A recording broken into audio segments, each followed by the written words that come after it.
ಪರಿಪೂರ್ಣ ಎಣಿಕೆ ಅಂದ್ರೆ ಈ ಇಡೀ ಪ್ರಕ್ರಿಯೆ ಹಿಂದಿರೋ ಅತಿದೊಡ್ಡ ಜವಾಬ್ದಾರಿ.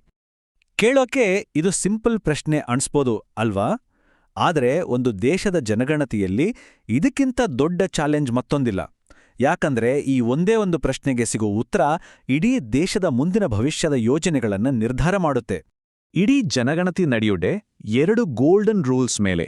ಒಂದು, ಝೀರೋ ಸ್ಕಿಪ್ಪಿಂಗ್, ಅಂದ್ರೆ ಯಾವುದೇ ಮನೆ, ಯಾವುದೇ ವ್ಯಕ್ತಿ ಎಣಿಕೆಯಿಂದ ಬಿಟ್ಟೋಗ್ಬಾರ್ದು. ಇನ್ನೊಂದು, ಝೀರೋ ಓವರ್ಲ್ಯಾಪಿಂಗ್, ಅಂದ್ರೆ ಒಂದೇ ಮನೆಯನ್ನ ಇಬ್ರು ಬೇರೆ ಬೇರೆ ಗಣತಿದಾರರು ಎಣಿಸೋ ಹಾಗಿಲ್ಲ. ನೋಡೋಕ್ ಸಿಂಪಲ್ ಅಲ್ಲ, ಆದ್ರೆ 100 ಕೋಟಿ ಜನರಿರೋ ದೇಶದಲ್ಲಿ ಇದನ್ನ ಪಾಲಿಸೋದಿದೆಯಲ್ಲ, ಅದೇ ಅತಿ ದೊಡ್ಡ ಚಾಲೆಂಜ್.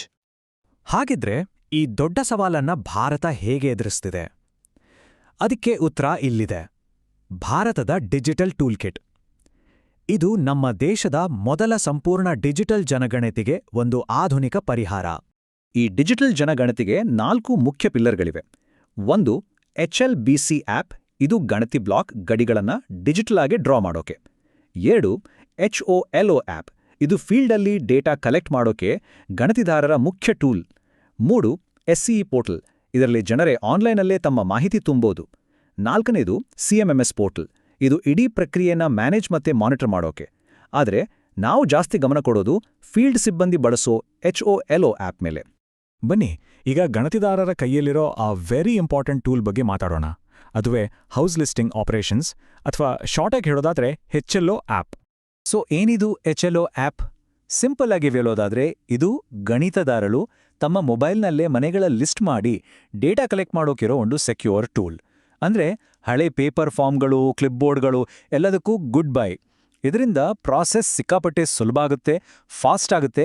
ಗಣತಿದಾರರು ಈ ಆ್ಯಪ್ ಓಪನ್ ಮಾಡಿದ ತಕ್ಷಣ ಅವರಿಗೆ ಅಂತ ಕೊಟ್ಟಿರೋ ಏರಿಯಾದ ಸ್ಯಾಟಿಲೈಟ್ ಮ್ಯಾಪ್ ಕಾಣಿಸುತ್ತೆ. ಆ ಮ್ಯಾಪ್ ಮೇಲೆ ಒಂದು ಕೆಂಪು ಗೆರೆ ಇರುತ್ತೆ ನೋಡಿ, ಅದೇ ಅವರ ಹೌಸ್ ಲಿಸ್ಟಿಂಗ್ ಬ್ಲಾಕ್ ಅಥವಾ HLB. ಅವರು ಕೆಲಸ ಮಾಡಬೇಕಾಗಿರೋದು ಕರೆಕ್ಟಾಗಿ ಆ ಗಡಿಯ ಒಳಗಡೆ ಮಾತ್ರ. ಇಲ್ಲೊಂದು ತುಂಬಾನೇ ಮುಖ್ಯವಾದ ರೂಲ್ ಇದೆ. ಆ್ಯಪ್ನಲ್ಲಿ ಕಾಣ್ತಿರೋ ಗಡಿ ಮತ್ತೆ ನೆಲದ ಮೇಲಿರೋ ನಿಜವಾದ ಗಡಿ ಎರಡೂ ಒಂದೇನಾ ಅಂತ ಖಚಿತಪಡಿಸ್ಕೋಬೇಕು. ಒಂದು ವೇಳೆ ಮ್ಯಾಚ್ ಆಗ್ತಿಲ್ಲ, ಏನೋ ವ್ಯತ್ಯಾಸ ಇದೆ ಅನ್ಸಿದ್ರೆ ತಕ್ಷಣ ತಮ್ಮ ಚಾರ್ಜ್ ಆಫೀಸರ್ಗೆ ರಿಪೋರ್ಟ್ ಮಾಡಬೇಕು. ತಾವೇ ಅದನ್ನ ಸರಿ ಮಾಡೋಕ್ ಹೋಗ್ಬಾರ್ದು. ಇದು ತುಂಬಾ ಸ್ಟ್ರಿಕ್ಟ್ ಇನ್ಸ್ಟ್ರಕ್ಷನ್. ಡಿಜಿಟಲ್ ಟೂಲ್ಸ್ ಎಷ್ಟೇ ಪವರ್ಫುಲ್ ಆಗಿದ್ರೂ ಜನಗಣತಿಯಲ್ಲಿ ಮನುಷ್ಯರ ಕೆಲಸಕ್ಕೆ ಅದಕ್ಕಿಂತ ದೊಡ್ಡ ಬೆಲೆ ಇದೆ. ಅದೇ ವಾಸ್ತವ ಸತ್ಯವನ್ನು ಚಿತ್ರಿಸುವುದು. ಇಲ್ಲಿ ನೋಡಿ, 2 ಥರದ ಮ್ಯಾಪ್ಗಳಿವೆ. ಒಂದು ಆ್ಯಪ್ನಲ್ಲಿರೋ ಡಿಜಿಟಲ್ ಮ್ಯಾಪ್. ಇದು ಸ್ಯಾಟಲೈಟ್ ವ್ಯೂ ಕೊಡುತ್ತೆ, ಅಧಿಕೃತ ಗಡಿಗಳನ್ನ ತೋರಿಸುತ್ತೆ. ಇನ್ನೊಂದು ನಜ್ರಿ ನಕ್ಷೆ, ಅಂದ್ರೆ ಕೈಯಲ್ಲಿ ಬಿಡಿಸೋ ಮ್ಯಾಪ್. ಇದು ನೆಲಮಟ್ಟದ ಡೀಟೇಲ್ಸ್ ಕೊಡುತ್ತೆ. ಹೊಸದಾಗಿ ಕಟ್ಟಿರೋ ಮನೆಗಳು, ಸ್ಥಳೀಯ ದೇವಸ್ಥಾನ, ಸ್ಕೂಲ್, ಓಡಾಡೋ ದಾರಿಗಳು ಎಲ್ಲವನ್ನೂ ಇದರಲ್ಲಿ ಗುರುತು ಮಾಡ್ತಾರೆ. ಈ ನಜ್ರಿ ನಕ್ಷೆ ಅಂದ್ರೆ ಸುಮ್ಮನೆ ಒಂದು ಸ್ಕೆಚ್ ಅಂದ್ಕೋಬೇಡಿ. ಇದು ಇಡೀ ಜನಗಣತಿ ಪ್ರಕ್ರಿಯೆಯ ಅಡಿಪಾಯ. ಯಾಕಂದ್ರೆ ಸ್ಯಾಟಲೈಟ್ ಇಮೇಜಲ್ಲಿ ಕಾಣಿಸದೇ ಇರೋ ಸಣ್ಣ ಸಣ್ಣ ಡೀಟೇಲ್ಸ್ ಎಲ್ಲ ಇದರಲ್ಲೇ ದಾಖಲಾಗೋದು. ಇದರಿಂದಾನೇ ಒಂದು ಮನೆ ಕೂಡ ಮಿಸ್ ಆಗೋಲ್ಲ. ಈ ಮ್ಯಾಪ್ ಬಿಡ್ಸೋಕ್ಕೂ ಕೆಲವು ಗೋಲ್ಡನ್ ರೂಲ್ಸ್ ಇವೆ. ಯಾವಾಗಲೂ ವಾಯುವ್ಯ ಮೂಲೆ ಅಂದ್ರೆ ನಾರ್ತ್ ವೆಸ್ಟ್ ಕಾರ್ನರಿಂದ ಶುರು ಮಾಡಬೇಕು. ಆಮೇಲೆ ಹಾವಿನ ಹಾಗೆ ಅಂದ್ರೆ ಎಸ್ ಶೇಪ್ನಲ್ಲಿ ಚಲಿಸಬೇಕು. ಪಕ್ಕಾ ಮನೆಗೆ ಚೌಕ, ಕಚ್ಚಾ ಮನೆಗೆ ತ್ರಿಕೋನದಂತಹ ಅಧಿಕೃತ ಚಿಹ್ನೆಗಳನ್ನೇ ಬಳಸಬೇಕು. ದೇವಸ್ಥಾನ, ಶಾಲೆ, ನೀರಿನ ಪಂಪ್, ಯಾಕಂದ್ರೆ ಒಂದು ಹಳೆ ಮರ ಇದ್ರೂ ಸರಿ, ಎಲ್ಲ ಲ್ಯಾಂಡ್ಮಾರ್ಕ್ಗಳನ್ನು ಗುರುತಿಸಬೇಕು. ಆಮೇಲೆ ತಮ್ಮ ಬ್ಲಾಕ್ನ ಬೌಂಡ್ರಿಯನ್ನ ಡ್ಯಾಶ್ ಲೈನ್ ಹಾಕಿ ಕ್ಲಿಯರಾಗಿ ತೋರಿಸ್ಬೇಕು. ಇದೆಲ್ಲ ಆದ್ಮೇಲೆ ಸೂಪರ್ವೈಸರ್ ಹತ್ರ ವೆರಿಫೈ ಮಾಡಿಸ್ಬೇಕು. ಸರಿ, ಈಗ ನಮ್ಮತ್ರ 2 ಮ್ಯಾಪ್ಗಳಿವೆ. ಒಂದು ಡಿಜಿಟಲ್, ಒಂದು ಆನಲಾಗ್. ಆದ್ರೆ ಇವೆರಡರ ಮಿಷನ್ ಒಂದೇ. ಹಾಗಿದ್ರೆ ಈ ಡಿಜಿಟಲ್ ಮತ್ತೆ ಆನಲಾಗ್ ಹೇಗೆ ಒಂದಕ್ಕೊಂದು ಹೊಂದಿಕೊಳ್ಳುತ್ತೆ ನೋಡೋಣ. ಇಲ್ಲಿರೋ ಮುಖ್ಯ ಗುರಿ ಇಷ್ಟೇ: ಆ್ಯಪ್ನಲ್ಲಿರೋ ಡಿಜಿಟಲ್ ಬೌಂಡ್ರಿ ಮತ್ತೆ ಕೈಯಲ್ಲಿ ಬಿಡಿಸಿದ ನಕ್ಷೆಯಲ್ಲಿರೋ ರಿಯಾಲಿಟಿ ಎರಡೂ ಪರ್ಫೆಕ್ಟ್ ಆಗಿ ಸಿಂಕ್ ಆಗಬೇಕು. ಒಂದೇ ನಾಣ್ಯದ 2 ಮುಖಗಳಿದ್ದ ಹಾಗೆ ಇವೆರಡೂ ಕೆಲಸ ಮಾಡಬೇಕು.